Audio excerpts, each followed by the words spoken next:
વૃદ્ધાવસ્થાએ ભજન કરી લેવું જોઈએ એમ જે ન સમજે તે મૂઢ. વૃદ્ધાવસ્થાએ ભજન કરી લેવું જોઈએ એમ જે ન સમજે તે, અને વૃદ્ધાવસ્થાએ ભજન કરી લેવું જોઈએ એમ જે સમજે તે મહામૂઢ. આપણે ત્યાં છોડ્યો હતો ને, બહુ અઘરી વાત નથી, સહેલું જ છે. એમાં કારણ એટલું જ છે, વૃદ્ધાવસ્થા આવશે એની કોઈ ગેરંટી નથી. એટલે જ્યારે મને ઘટપણ આવશે ત્યારે હું ભગવાન ભજી લઈશ તો એ મહામૂઢ છે. કારણ કે ઘટપણનો કાંઈ નક્કી નથી, મોત તો ગમે ત્યારે આવે. શિશુ જાય જુવાન જાય છે,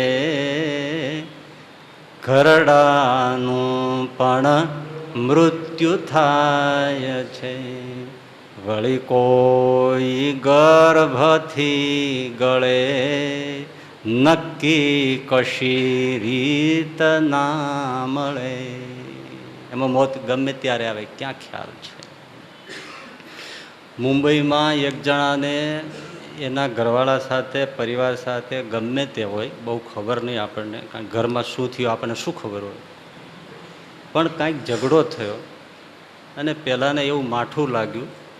ત્રીજે ચોથે માળેથી આપઘાત કરવા માટે પોતે કૂદ્યો નીચે રોડ સાઈડમાં.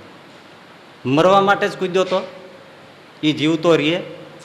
પણ થયું એવું, કૂદ્યો નીચે, એક બકાલી ટિંડોરા વેચતો હતો, એની માથે પડ્યો. બકાલી મરી ગયો ને આ ઉઠીને ઘરમાં વયો ગયો.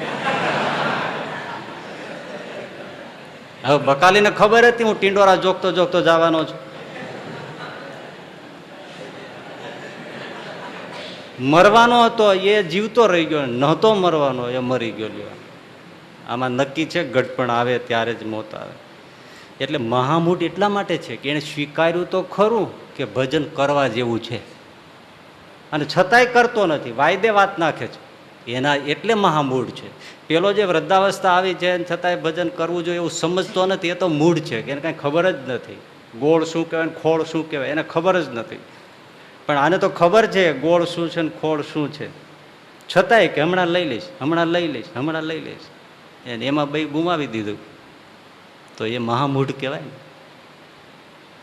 એટલે વૃદ્ધાવસ્થા અને વાયદે જે રહે એ મૂઢ છે.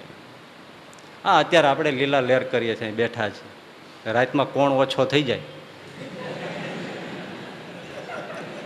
હા, ભજગોવિંદ સાંભળે પછી એમ હોય કે વાંધો નહીં બાપુ, ગરડા થાય ત્યારે હરી ભજવા છે, બસ એક પગે ઊભા રહીને જે હરી ઘનશ્યામ, જે હરી ઘનશ્યામ કરવી.